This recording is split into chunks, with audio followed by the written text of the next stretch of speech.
महादेव अपने मंदिर में विराजमान थे और महादेव के मंदिर के सामने एक कुएं से जब 300 साल पुराना शंख निकलता है और 300 साल के बाद भी वो शंख जब बजाया गया तो वो शंख वहां पर जो ध्वनि उत्पन्न करता है, उस ध्वनि को सुनकर लोग हाथ जोड़कर भगवान महादेव को याद करके प्रणाम करते हैं। और उस कुएं से केवल शंख नहीं निकला बल्कि उस कुएं से भगवान महादेव के नंदी भी निकले।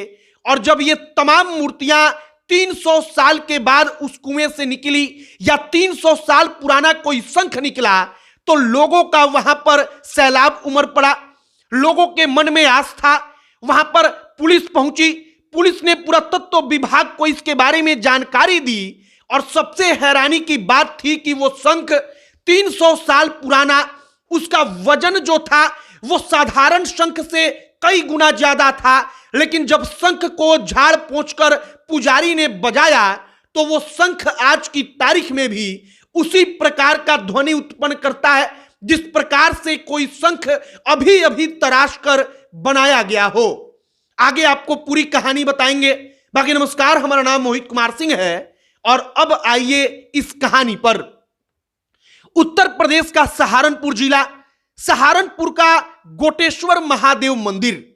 अब गोटेश्वर महादेव मंदिर में भगवान भोलेनाथ मंदिर में विराजमान है, लेकिन शायद लोग कह रहे थे कि भगवान महादेव को इंतजार था कि 300 साल पुराना वो शंख आज नहीं तो कल निकाला जाएगा। और उसके सामने एक कुआं था। अब कुएं की सफाई के लिए जब वहां के प्रबंधन का कार्य कर देखने वाले लोगों ने जब वहां पर मजदूरों को भेजा तो उसके अंदर से कुछ मूर्तियां निकली। अब लोगों ने जब थोड़ा खुदाई किया तो एक भारी भरकम शंख निकला, कई सारी मूर्तियां निकली, नंदी महाराज निकले। और जब ये तमाम चीजें निकलकर सामने आई तब आसपास के लोगों का वहां पर जमावड़ा लग गया। जब पुलिस आई, पुरातत्व विभाग को सूचना दी गई तो पुरातत्व विभाग ने कहा कि कुएं के अंदर शायद हो ना हो कोई दरवाजा हो और उस दरवाजे के अंदर कोई एक कमरा बनाया गया हो, तहखाना बनाया गया हो। और इन तमाम चीजों को लेकर अब हम लोग वहां पर खुदाई करेंगे, हम लोग जांच पड़ताल करेंगे। अब कुएं के अंदर कमरा क्यों?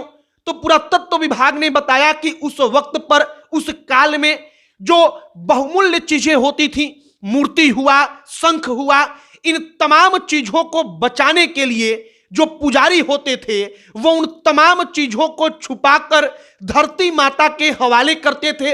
मतलब कि धरती को खोद कर कहीं छुपाते थे और उनको रख देते थे।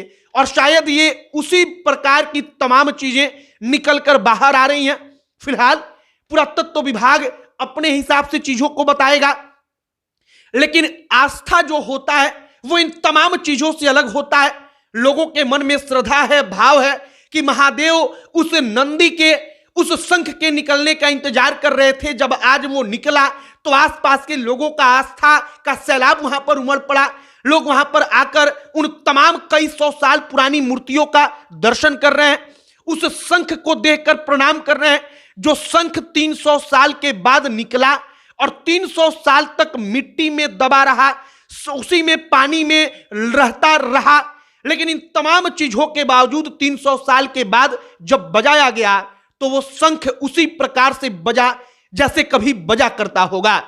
फिलहाल सहारनपुर के गोटेश्वर महादेव मंदिर की ये कहानी है। अब वहां पर पुरातत्व विभाग और पुलिस अपने हिसाब से काम कर रही है, लोगों का आस्था अपनी जगह पर है।